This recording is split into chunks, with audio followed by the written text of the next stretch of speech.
नाशिकमधून एक breaking news समोर येते। खड्ड्यांमुळे 5 नाशिककरांचा बळी गेल्यानंतर आता पालिका प्रशासनाला जाग आली आहे। नाशिक महापालिकेने खड्डे बुजवण्याचं काम सुरू केलंय।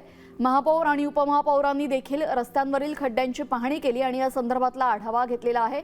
आमचे प्रतिनिधी अभिजित सोनावणे यांनी पाहूयात।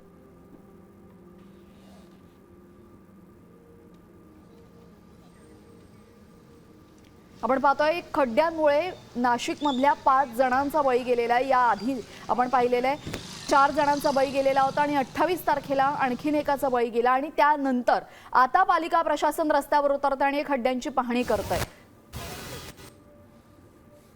5 निष्पाप नाशिककरांचा बळी गेल्यानंतर अखेर पालिका प्रशासनाला जाग आलेली आहे आणि आता रस्त्यांवरचे खड्डे बुजवण्यासाठी आज सकाळपासून युद्ध पातळीवर आता या ठिकाणी काम हाती घेण्यात आलेलं आहे।